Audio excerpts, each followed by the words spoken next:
very, very scary number indeed. And there are other polarization trends that matter as well.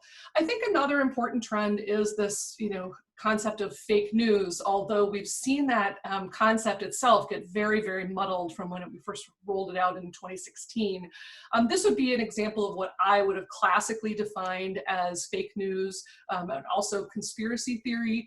So this is, there was this push to deny the shootings at Sandy Hook School. And the claim is that the children who were killed there were not actually killed, but were crisis actors. So this is just an example from one purported news media outlet. I would not call it a news media outlet myself, trying to demonstrate that these kids were actually child actors and far older than the public was told they were at Sandy Hook. And I have to say, of all of the fake news, at one point in the 2016 election, one of the top trending videos on YouTube was that Michelle Obama was born a man. Again, fake news, but it's things like this Sandy Hook denial that really, if you're gonna trample on the graves of children, that's just something far beyond what many people would think of as fake news. And then we also face this morphing of the fake news concept, which President Trump was able to spin pretty darn quickly into any kinds of coverage that he does not like or are critical of him. And that leads to partisan attacks on the news media. So here's just one tweet. I mean, you've all heard President Trump talk about this. And I think there's never been a president who had a love affair with the news media. The administrations tend to be critical of a lot of reporting that holds them accountable. But we're at a whole other order now, with the president calling news media enemies of the people. And I can tell you, I do a lot of work with journalists. They, like us all, are flawed human beings, but they're not the enemies of the people. And that language can be really dangerous, I think. You also have people who are trying to look like news media, but are not trying to do the work of news media, which is to try to report in most cases neutrally. Now, there's a lot of ambiguity to that, and there are a lot of layers, but in general, a mainstream local news outlet is trying to report neutrally on issues of importance to the public. And we're seeing now the rise of much more partisan outlets who are trying to use the forms of news media without the norms of news media. So this is an example of one in Tennessee, the Tennessee Star. Its website looks quite a bit like what you might see from the Nashville Tennessean, but it's a very partisan site, and in fact runs content directly from lobbyists. So it's not something that's not labeled as opinion, by the way, it's labeled as news. And so it's not something like you would ever see in a local news outlet like Channel 3 here in Madison, for instance. And I really have absolutely no problem at all with advocates using websites and trying to argue their sides and amplify their opinions. That I have no problem with that at all. I just think they need to be above board and say what perspective they're coming from. And if you're making an argument, be honest in the argument. Don't try to disguise it as something else, because truth be told, this is a really difficult time for citizens to figure out what information they can rely on and where to go to get the news they need to live their lives. It's just a very, very tough time. I also would be remiss if I didn't point to the business model for local news in particular. National news had some issues. Certainly, we may see them resurge, but they're much healthier now than they were, say, even just 5 years ago. But local news has really been in trouble. We've seen at least 40% of the labor force in journalism disappear over the last 15-ish years. And that means that, a staff that you might have in the newspaper in Rhinelander might be cut to, a quarter of what it was 2 decades ago. I worked in a local newsroom. I'm going to say how old I am, but back in the 1980s, and that newsroom is decimated compared to what it was when I was there. So where I was the police and courts reporter back then, and then there was a dedicated education reporter and a dedicated business reporter, a sports staff of 4 or more.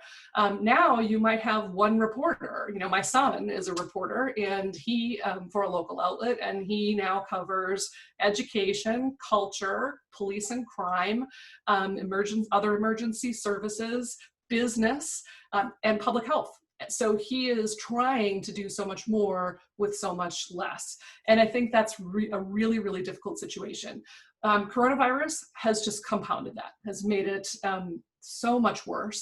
We're already seeing some local news outlets getting shuttered. Some were able to make use of the Paycheck Protection Program and keep staffs employed, but they're still, you know, furloughing people and that kind of thing. Others have just outright folded. So it's going to be a really, really difficult time the next year to 2 years in local news. And I can't lie, we're going to lose some of those outlets. Now, that's not to say that we should always think about the local news environment as being the only way that we can do this and as something that should be saved. There are plenty of news media critics who would argue that, look, if you can't make it in that business model, then you shouldn't. You should go away. You shouldn't have any kind of, you know, public subsidy or anything like that.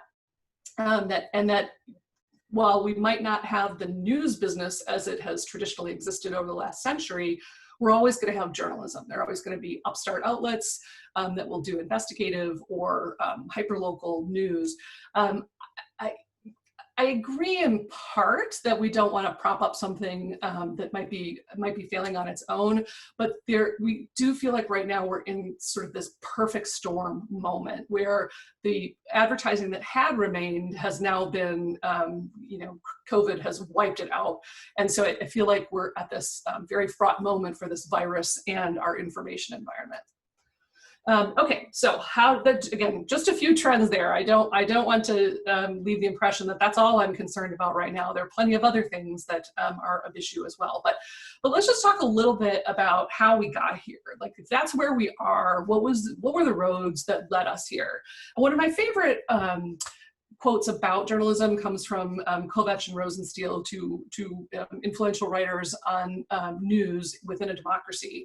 And they say that journalism is the literature of civic life. And I really love that, because we often take our eye off the ball on what journalism is supposed to be about, both outside news media and within the news media. It's not supposed to be about your own ego or your own fame or your own clicks or Facebook likes. It's about serving the public and helping citizens retain their power within a democracy to make the decisions they need to make and to live their lives. So when I'm talking about news media, I am not talking about this. So there are people in my life who I threaten to fine a quarter every time they use the term the media. And if someone says the media and I say, what do you mean? They'll often say, well, CNN. Like, well, that's not what I'm talking about, because I don't know about you, but I really don't rely on CNN altogether much, especially after 6 p.m.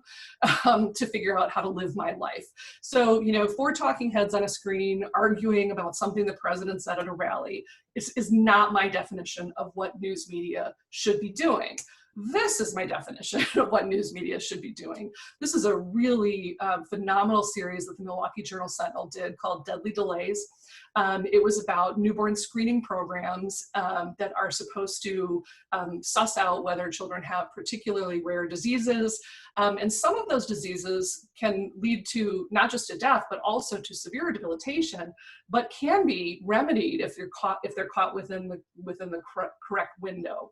And what the Journal-Sentinel realized was that there were some delays in this testing in Wisconsin. So if, for instance, you had a disease that could cause blindness, maybe you had a 72-hour window to treat that disease before it affected the baby, but the testing wasn't being done for 2 weeks. And so you were well past the window. And what the Journal-Sentinel did, they invested not just in looking at Wisconsin, but trying to span the whole country and figure out where our state was situated against other states. And the reporting showed this, you know, just really pretty massive, the government pretty much massively letting down citizens when it came to this testing. And it led to a lot of really important changes that protect infant health and affect infant mortality.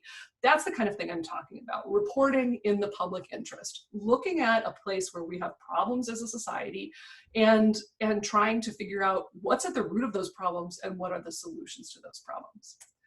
So just to be clear, no CNN investigative reporting and daily local reporting by news outlets that are trying to serve the public.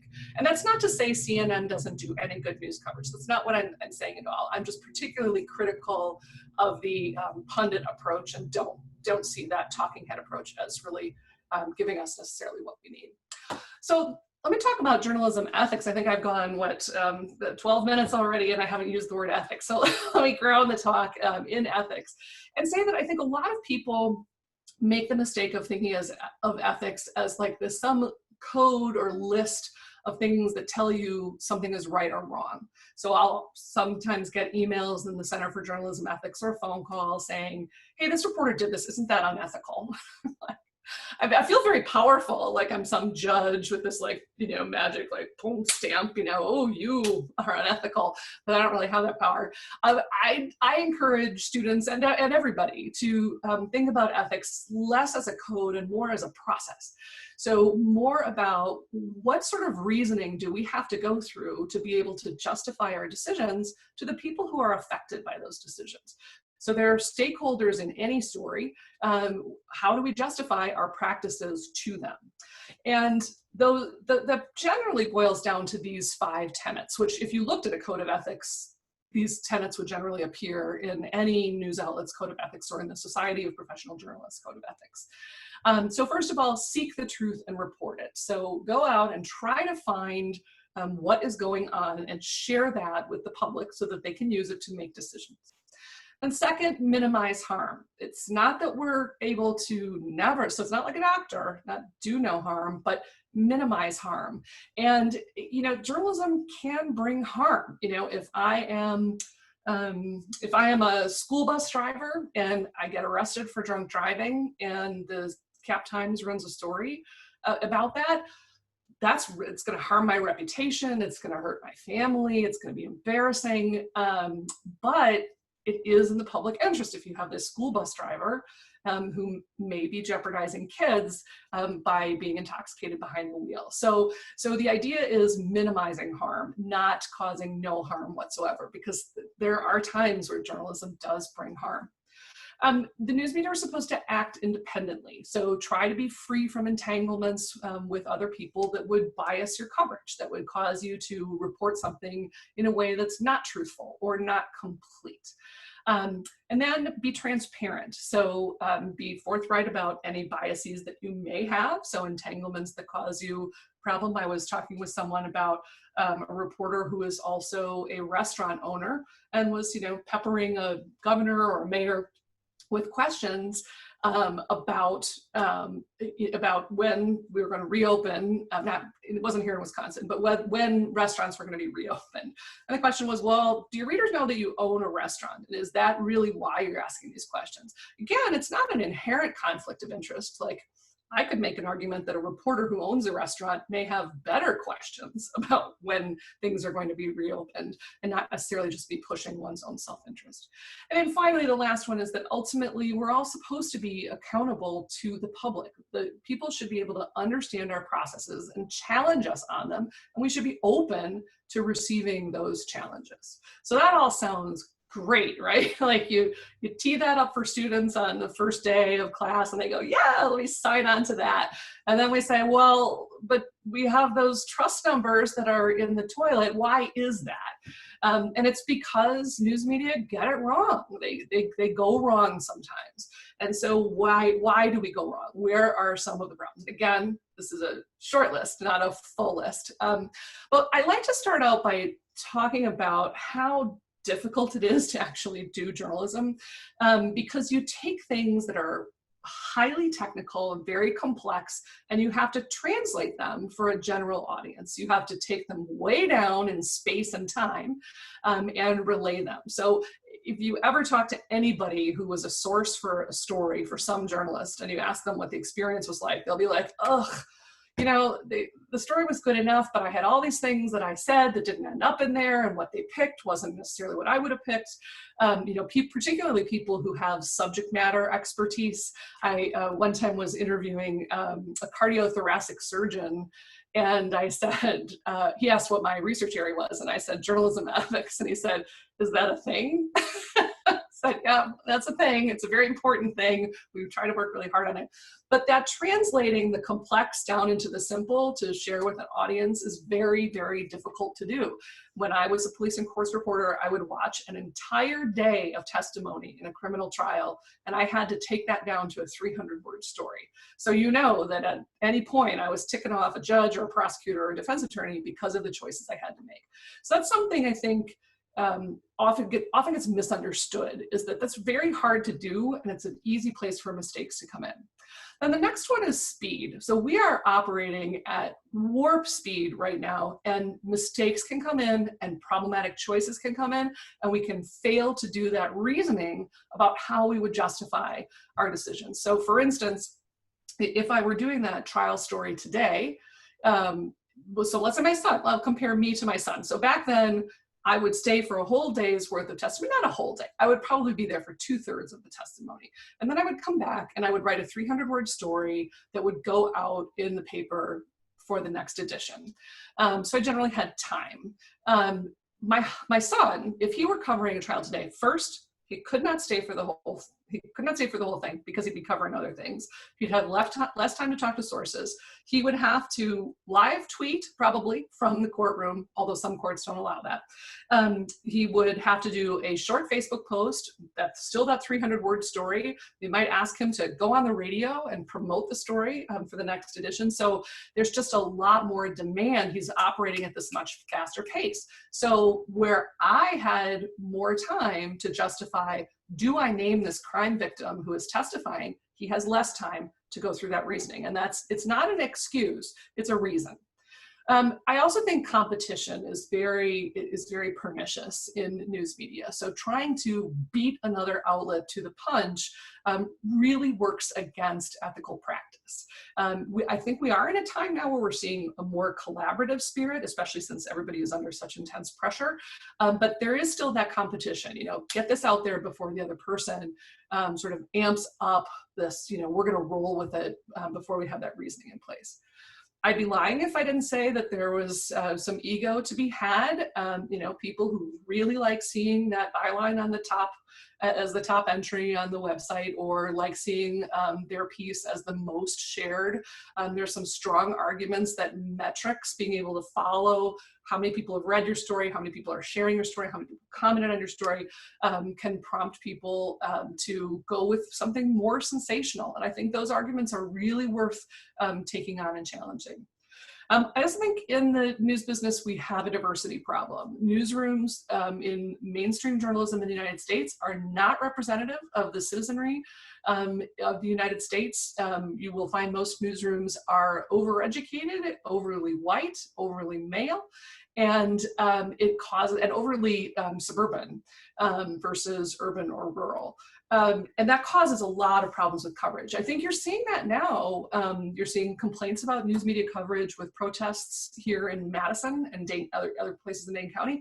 And I think it ties to this idea that some communities of color do not see news media in this town representing their communities, and it's a real problem. And that's not to say diversifying news staffs will necessarily be some magic wand to fix that, but it's an important first step. And then the all-important question of bias, and bias in news media is very, very difficult to study. It's just this thorny question, but it's tough. What I really try to help people see is that there are bias problems in news that are not the left-right bias that everybody talks about. So the liberal lamestream media, it creates this idea of bias as this binary that, you know, it's either left-leaning or right-leaning, and if I am on the right and it's on the left, I can't trust it, and vice versa. And it brings everything down to this: are you a Republican or a Democrat? And I don't know about you, but that's really not the way I live my life. I mean, I don't make decisions, many decisions on that basis. I was just listening to something about, people thinking that maybe if there is a coronavirus vaccine, they won't get it. I was thinking about, well, I have just lots of decisions to make for our family about whether we would get that vaccine, but they really have nothing to do with being a liberal or a conservative. There's nothing to do with that at all. So when I think about bias in news media, I think about it as much more, big tent, and thinking about things that might be invisible to us. So this is a story I did last year, I think, that nurses are the single largest labor force in healthcare in the United States, and they are far and away the most trusted of healthcare workers. But in stories about healthcare in the US, their sources only 2% of the time. So that means we are overly turning to doctors, hospital administrators, board members, economists, and not to nurses. And so that's the kind of thing that, where does that bias come from? In part, it's a gender bias. In part, it's a bias prompted by a lot of nurses having a culture of not wanting to be out front. So as I talked to experts in nursing, they were like, our culture is not to be kind of the big, sort of shining star in the equation. We're there for service, we're there to care for patients. And so it's a sort of multi-layered problem, thorny, but it does bias the news coverage that we get, particularly in Wisconsin and rural areas. A ton of healthcare coverage is done by nurses. And so, and advanced care practitioners. So, it's one of those things that you wouldn't think about as like, what's journalism's biggest bias problem? But this is, I think, a very significant example of something that we wouldn't usually argue about, but can really affect our decisions as citizens. But then I would argue that it's also not just on journalists. So again, there are more places that we go wrong, but I think now is a really important time to look beyond the practices of news media themselves and look to all of us as consumers of information. And again, I mentioned that I'm really empathetic right now because, my mom, like when she was trying to decide how to live her life and make decisions for our lives, she loved Walter Cronkite. She subscribed to the Milwaukee Journal. Funny story, when I graduated from college, I started working for the Milwaukee Sentinel, and she still wouldn't change her subscription and go to my paper. She had her Bridge Club clip the stories and mail them to her. Anyway, she had Walter Cronkite. She had this very, sort of easy platter of things to choose from to get information. And it wasn't all that difficult. This is what my daughter gets today, right? It's like there are just these streams upon streams upon streams of information that she can choose from. And how does she figure out what is actually, well, that she could choose from if she could just get off TikTok for 5 minutes, but how does she figure out what she should choose? So where does she need to go to get the information that's going to make her a powerful citizen? So I really have empathy with this media fragmentation has just caused so many problems for people. I also think that beyond journalism, shifting information that we get from public officials, like back in February, don't wear masks, now wear a mask, and by the way, please wear a mask. Things change, they develop over time, and there's often, we as consumers think, well, wait a minute, NPR told me in March that I didn't have to do that, and now they're telling me in July that I have to, and so I don't believe them, I don't trust them. But the information coming from public officials was shifting. So it's, as much as journalists may try to seek the truth and report it, the truth can shift. So I had a friend who said, I don't understand, like people argue about the truth. It's like, is it raining or not raining? And I said, well, yes, that's an easy call. But what's much more difficult is where is it raining and how hard is it raining? And those things can change. So, it's this shifting information can lead to distrust, and journalists are kind of powerless to counteract it. Then there's this thing called the hostile media effect. And so the hostile media effect, just very briefly says that, if I am conservative and you are liberal, we can read the exact same story, and it's a story that's built to be neutral, And I will see it as hostile to my view, and you will see it as hostile to your view. That's a pretty tough position for a reporter or editor to be in. If, if as we consume the information, we're interpreting it to be hostile to our viewpoint. I was quoted in this story on Politico, I think, and it was about Sean Hannity. And I got this email from Tom who said, your recent comments are the clearest form of hypocrisy I have seen to date. It's like, wow, there is a lot of hypocrisy in the world, but I am apparently the queen. He's saying that I am an extension of the Democratic National Committee and my students get zero real perspective from me. And I was like, wow, I didn't say anything. I didn't even talk about students or anything. And in fact, my comment was actually favorable toward, it was, anyway, I won't belabor the point. I can talk about it later if you want, but this was just kind of striking that, wow, I thought this was actually a pretty balanced comment, but now I am the queen of the hypocrites.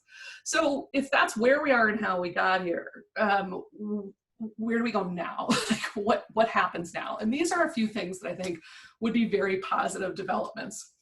So first of all, I think news organizations have an absolute duty to address our weaknesses, to think about things like bias, to think about inclusivity and coverage, to think about practices that we have, just accepted as routine for years, and question whether that's the way we should still go.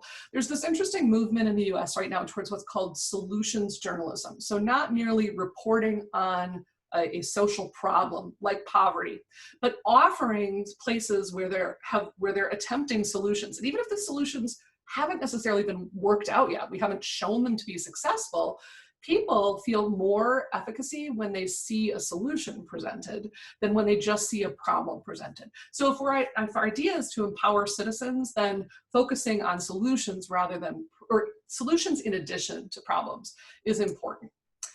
I also think news media need to engage. So I showed you those very depressing trust numbers at the beginning, but that's when we're talking about the news media writ large, and a lot of people think CNN. If you talk about local news and whether we trust local news to do well in their journalistic roles, the numbers go way up. So reporting the news accurately, 71%. It's such a huge change. And you can see that it's when you take the news media as a whole versus the thing that I read in the morning, or the TV station that tells me if it's going to be storming tonight, then these trust numbers go up. But you'll see there on the right that those numbers are really divided by whether they see a journalist as in touch with the community or out of touch with the community. So if they're in touch with the community, the number jumps up to 83%. So the in touch versus out of touch difference is a 31% swing in trust. That's a big swing. So the more that news media can do to engage with communities and help people see what their mission is and why they do what they do, it helps. I think you also have to defend the value of journalism. This is one of my favorite tweets. When there was, a few years ago, there was the outbreak in E. coli in romaine lettuce, and this Jane McManus tweeted, if you really believe the media is fake news, now is your chance to eat all the lettuce. Just go ahead and eat all the lettuce. And I think that's true. I think that we, in times like the pandemic that we're in right now, to talk about the value of journalism to a community is really important. I think that too long we just said, well, everybody needs us. We're the gatekeepers and everybody's going to come to us. And that's just not the world we're in anymore. So defending that journalism is important. I also would love to see us do more to extend the values of journalism ethics beyond the newsroom. So, truth-telling, minimizing harm. I mentioned that I have no problem with an advocate building a site to make an argument to the public. Just be transparent about it and be accountable for what you're doing. So since the death of George Floyd, we've seen this big jump in hate speech. So there are groups that sort of verify hate speech online, and it's gone up 4, sometimes 5 times what it had been before the Floyd killing. And you're now seeing major brands getting together and starting to pressure social media companies, social media platforms about, minimizing the harm from hate speech and saying that something is untruthful. So brands like Unilever are in this consortium to try to, actually they're now trying to define what is hate speech within a democracy. I think it's an important extension of these values that we've seen. That's not to say there hasn't ever been corporate social responsibility before. This is not brand new, but I think we're seeing it playing out in new ways. But I also think you need to encourage people to be skeptical. This was I'm not going to play this in the interest of time, but this was a Nancy Pelosi video that got hundreds of thousands of views, but was faked. She had given a real speech, but a person had edited it to slow it down to 75%. And it turns out that when the speed is 75 or 78%, we all look and sound pretty drunk, but she wasn't. But it yet got a ton of views. And when it got flagged, Facebook refused to remove it. I think today that decision would be different. We're just in a different cultural moment right now. So I'm gonna, and I think we're in a cultural moment where Facebook, Twitter, YouTube are hearing much more from people than they had before. That these platforms are being held accountable in a way that we just didn't see in 2016. And I think it's going to be very, very interesting to watch. I also think it's a good time to be a lawyer. So when it comes to hate speech or mis or disinformation or conspiracy theories, you now have some litigation building to try to hold those content producers accountable. So this is Alex Jones. You'll remember that I talked about the Sandy Hook conspiracy theory earlier. He is one of the primary purveyors of this, or he was, and he is being sued. If you want an interesting watch, go to YouTube and search for Alex Jones deposition and watch him try to defend what he has said, and the lawyers using recordings against him. I also think we all need to open our minds. I think it is a time where a lot of people are almost have ideological purity tests, and it's encouraging us to shelter and close. And I just don't think that's positive.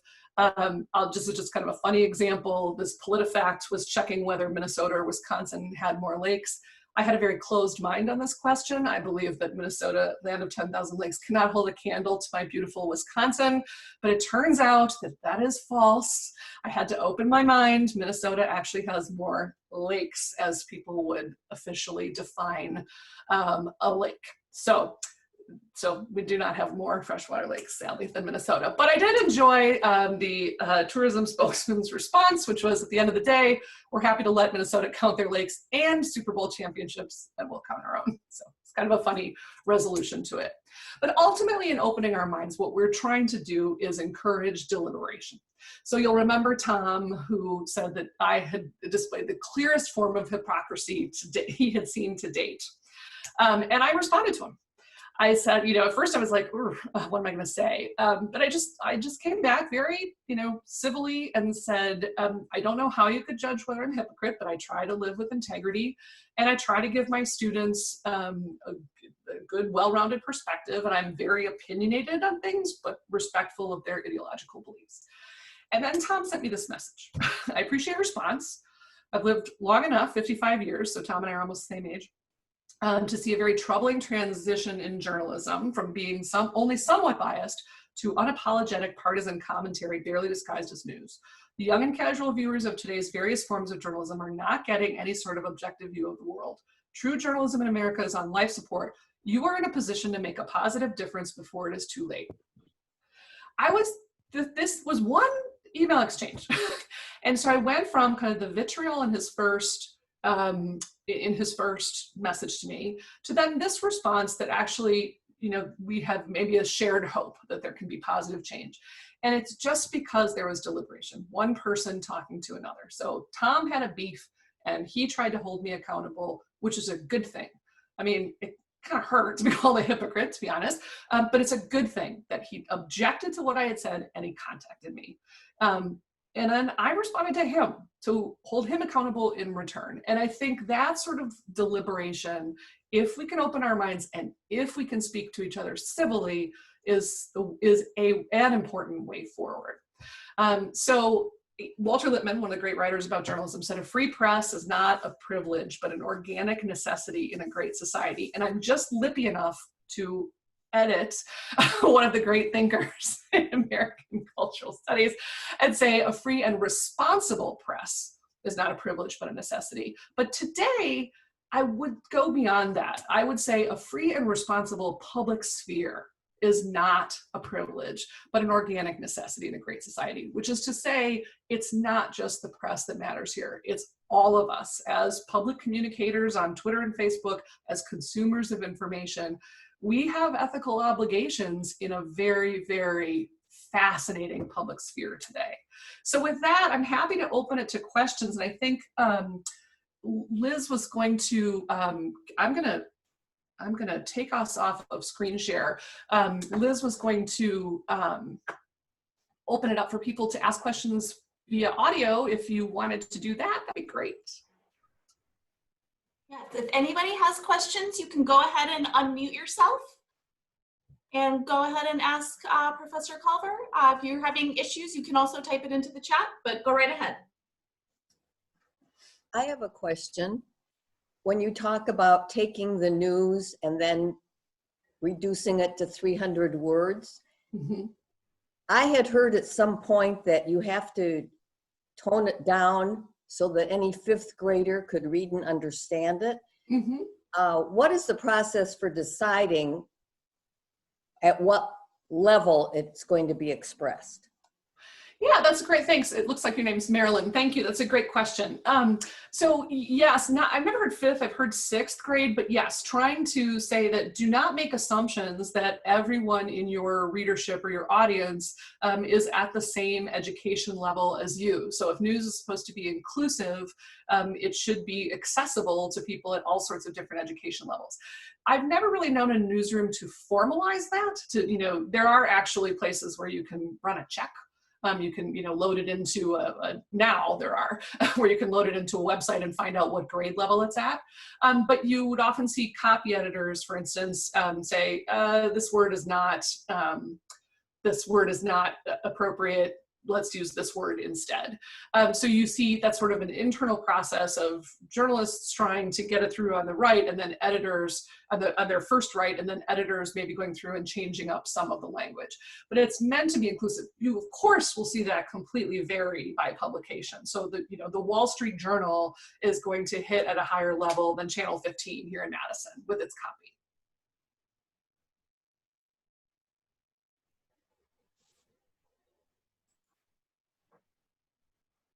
Other questions? I have to know what you said that got Tom so upset. Oh, so you might remember that, gosh, this feels like a lifetime ago, but I'm not even sure it was a year ago. You might remember that when Michael Cohen was getting into hot water, word leaked that Sean Hannity was actually a client of Michael Cohen. And Politico was running a story about should he have disclosed this to his audience. And my point was yes, because you should always disclose any sort of entanglement. It just puts the power for judging credibility in the audience's hands. But what I said was, I can imagine quite a few people in Hannity's audience saying that actually gives him more perspective, not less. Like that makes him, he's sort of on the inside, so he knows more. And it was funny, it wasn't worded quite the way that Tom's was worded, but I did get an email from someone saying, are you kidding me that, you're letting Sean Hannity off the journalism ethics hook? It's like, but the whole point is that we as the consumers hold the power. We hold the power to decide whether something is trustworthy enough that we're going to believe in it. I would like to see more of us trust that information that's coming from news organizations, but ultimately we hold the hand.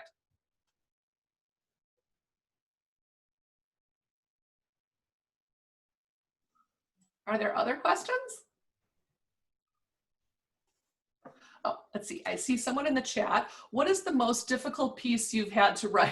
Oh, Amanda, thank you. I will apologize if I tear up because it's been Wow, it was 1989, but it's the story that drove me out of journalism and into journalism education, actually.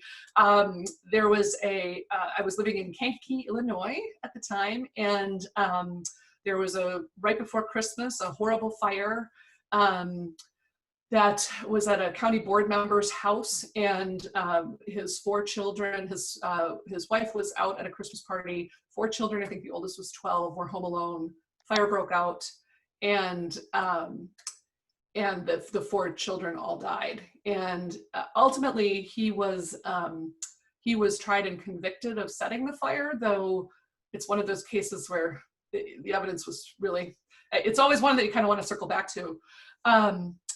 And so I still remember that Saturday morning. It happened, the party was Friday night, fire was Friday night, and Saturday morning I went with a deputy fire chief, and I still remember the Christmas tree charred in the front window, and there were plastic ornaments melted, and I came back to my I reported the story, and I came back to my apartment, and I called my then boyfriend and now husband of almost 30 years and said, I can't do this anymore.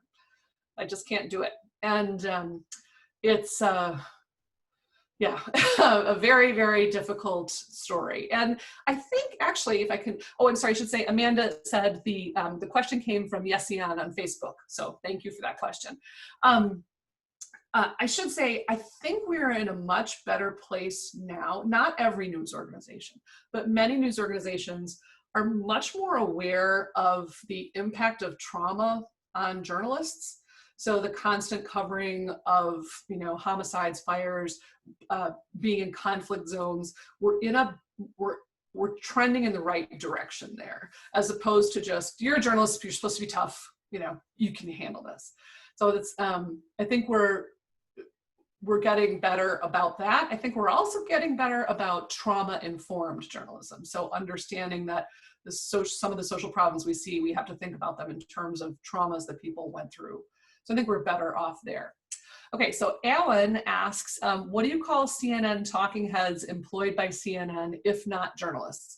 I would call them pundits. I think in those nightly sessions, you do see an anchor. And I think if Don Lemon were on this call, he would say, I am a journalist. I would say, yeah, I probably would classify him as a journalist for the totality of what he does. But I think that the 4 people that are, stripped across the screen arguing with each other, they're pundits. They're not out there trying to gather information, weigh its credibility, present a neutral story. And I use the word neutral very carefully. I don't like the word balanced, because sometimes if you bring in, you represent 2 sides as equal, it's a false balance. And we don't want that. We want the reporter to be neutral in presenting the information. So I think, there are some people that kind of programming works for, right? Like I have, one relative who will be sitting in front of MSNBC from 7 o'clock to 11 o'clock every night, and another relative who will be sitting in front of Fox News from 7 o'clock to 11 o'clock at night, and they still manage to get together on Thanksgiving and have a wonderful time. But that's just not, I don't think about that. When I'm talking about the importance of journalism and journalism ethics, I'm talking about a different kind of thing than that.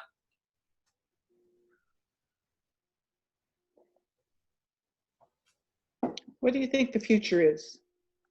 What do I think the future is? That's a great question. Put your futurist hat on. What's that?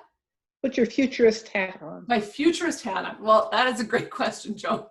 You may be punching above my weight class pretty significantly. The future for journalism, do you mean? Yeah. Yeah. I think the future for journalism, this is so hard to say. The future for journalism in the next 5 years is going to be very ugly for local news. You're going to see the closing of papers. You're going to see an increase in news deserts. You're going to see less news product because staffs are going to shrink. So there will be less reporting than you had in the past. The optimist in me says that things like a pandemic and elections and trying to come back from a pandemic economically are going to make people value neutral information more than ever. So you may see a bounce back from that. But I think in the initial term for local news, it's going to be ugly. I think national news, generally the networks, Wall Street Journal, New York Times, AP, less the magazines, NPR, I think they're fine. Well, and actually NPR, NPR, I should say, there's a lot of open questions right now because of some big sponsorship problems that, you know, as their sponsors have pandemic economic pressure, they're not gonna have the money to offer up that support like they did before. So I think local news the next 3 to 5 years are gonna be really, really difficult years. But that said, I gotta say that as much as I look at business models as you know, sort of scary and maybe a dark point, I get the privilege of being around these, you know, 20 and 22-year-olds who then become 24-year-olds, and they are so, they just make me so optimistic. I'm around them and I become the glass is half full person about journalism. And an interesting trend, I don't have numbers to back this up, it's just been purely anecdotal. But, you know, maybe I see my old professor Jim Hoyt is here, and I bet he will back me up on this point. 15, 20 years ago, the best and the brightest in our journalism school wanted to get out the door and get as fast as they could to the Chicago Tribune and then to the Washington Post or the New York Times or the AP or CBS or NBC and zoop, like climb the ladder. Now, and I don't know what it means, I'm not sure where it comes from, but more of my super bright kids are staying in local news. Like they're staying in Wausau or they're staying here in Madison, and they just want to contribute in that way. I think there's less of a like, the lure of the coasts is not as strong. Maybe they're concerned about living costs there. It's way more expensive to live on either coast now than it was when I was in college. But I think there's more of a commitment to staying local, and I really value that. These kids, now it's not that every one of my students is going into journalism, lots of them go into other things. But when I get pessimistic about news, I think about, you know, Madeline Heim, and I get optimistic. Like there is a dedication there and a real zeal to serve her local public. And so that is a great part of my job, that, you know, when you get a little down in the mouth, you get this, you know, boost of 22-year-old energy and you're right back at it. Thank you. Oh, so Pat asks, how do journalists hold interviewees to truth when they're afraid of getting another interview? Fair versus truth, false equivalencies. Okay, so that is a slide I had to cut, Pat, in the interest of time. So I'm so glad you asked that question. Access journalism is a huge problem that we are facing. So I'll use my son as an example. He every single day thinks about when a source says something that he's like, will that source ever talk to him again?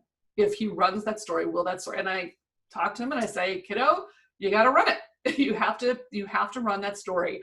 I understand that you have this relationship, but the relationship is not important. Well, it's not that it's not important, but the truth is more important than the relationship. And yeah, it may make it harder for you to get the truth out later, but you're going to have to do that. You're just going to have to struggle through it. I think you have seen, with the Trump administration, you have seen a lot of news media caught completely flat-footed about how to respond to something that's just not true. You know, that's just, something is coming out of the mouth of a member of the administration. We know it to be false, yet we're not, are we really supposed to be here to call something false? What is the role there? And you see them now more aggressive, and aggressive, I mean in a good sense, more aggressive about saying, you know, they used to say things like, the president said without evidence, and they will now say, the president said X, it is incorrect. And in the case of broadcast outlets, you'll often see the fact check leading into the soundbite rather than out of the soundbite, so it's characterizing it as you go in. But, you know, in the early going, I mean, just the inauguration, the denial of the size of the inauguration crowd. I talked to a White House reporter who was like, we didn't know what to do. We had no idea what to do. And the photographic evidence was how they ultimately handled it, sort of pointing to the visuals. But it's a really difficult thing when someone is not truthful. Another thing, just building off of that, if I can use Pat's question to launch into another point, another thing I think is really problematic right now is unnamed sources. We have gotten way too comfortable with giving people confidentiality. And I mean, I believe in confidential agreements for important reasons. If the information has to come out, it serves the public interest, there's no other way to get it, and the person really is running a risk in providing that information, then great. Let's use that. But an anonymous source to tell me that Kellyanne Conway is fighting with Jim Mattis, like, who cares? Like, unless it's affecting the way we're deploying troops, the White House palace intrigue, I just don't think is a reason to give someone a confidential source agreement. So, I think you as news consumers, anytime you see White House sources say, you should get skeptical about, well, if the source isn't willing to tell me, who they are, what does that say about their credibility? What skin do they have in this game?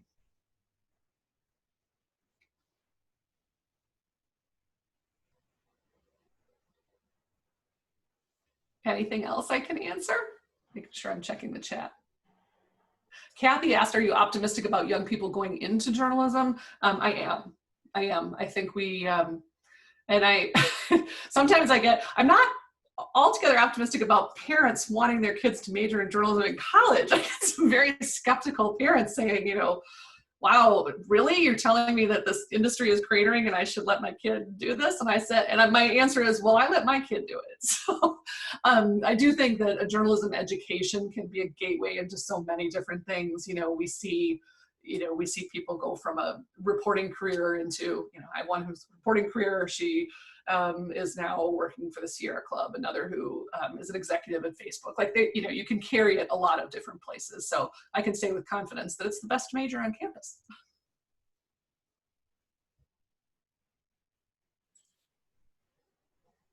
All right, final call for questions. Anybody else? I'll ask one. Okay. Are you surprised that now, in this day and age, all networks and all major newspapers are accused of bias, and therefore no network and no newspaper is considered to be objective? Is that a surprise if my allegation is true? No, it's not a surprise to me. It's an incredibly deep disappointment, but it's not a surprise. And, here's why it's not a surprise. So again, I'll just use a little personal story here. But, my family, as I mentioned, we have some MSNBC viewers and some Fox News viewers. And we used to have, when I was a kid, I was born in 1966. And, you can imagine the late 60s and 70s were an interesting dinner tables with my Republican parents and my super lefty siblings who are all older than me. And we used to have these just rollicking political discussions, and Thanksgivings were fun. We'd argue, but not meanly arguing. And I remember that turned, and it turned when we got rid of something called the Fairness Doctrine, which required some balance in broadcast. Jim Hoyt, I mentioned, is my former professor who's here, who would have far more expertise on this than me. But that gave rise to talk radio, particularly conservative talk radio. And the leading figure there would be Rush Limbaugh. But in markets like Milwaukee, you had people like Charlie Sykes, who used this new liberty to really attack mainstream news media. In their mind, the Milwaukee Journal or the Milwaukee Journal Sentinel, that this was the liberally biased news media. And when you had, and that was the really strong listenership. And when you have that kind of, daily drumbeat of this is liberal, this is liberal, this is liberal, this is liberal, of course people are going to begin to think that it's biased. Now, that's not to say that we didn't have a bias problem before. That hostile media effect that I mentioned has been studied over decades. But I think when you have coordinated attempts to try to say that something is an elephant, people are going to start to see it as an elephant. And so I think that is part of the trust problem that we have. I think also, as you saw, digital media bringing all of these new outlets, two things happened. One, we did have more ideologically biased presentation of information. So you saw more left and right-wing outlets popping up into the information sphere. And then two, that availability allowed all of us to sink into our own little bubble that reinforced our own worldviews. So if I am a conservative, I can go an entire day without ever having anything that challenges my viewpoint come at me. Same thing if I'm a liberal. I can dip into the Daily Cause at 8 in the morning and then follow nothing but blogs that reinforce my views about whatever it happens to be. And so I think those two things combined make this not surprising and also make it difficult to challenge. But I mentioned that media bias is very hard to study, but generally when we study, we don't find it. We don't find that things are as biased as people think they are. So there was one study, kind of a meta study of other bias studies. This pulled all these other studies together. And if you think about, this being the bubble, right on the bubble was like CBS News. And then a little bit to the left was NPR, but not as far as, if I asked my brother-in-law where he thinks NPR is, it would be like, here. So when we try to look for it, we don't find it in research the way people would expect. So.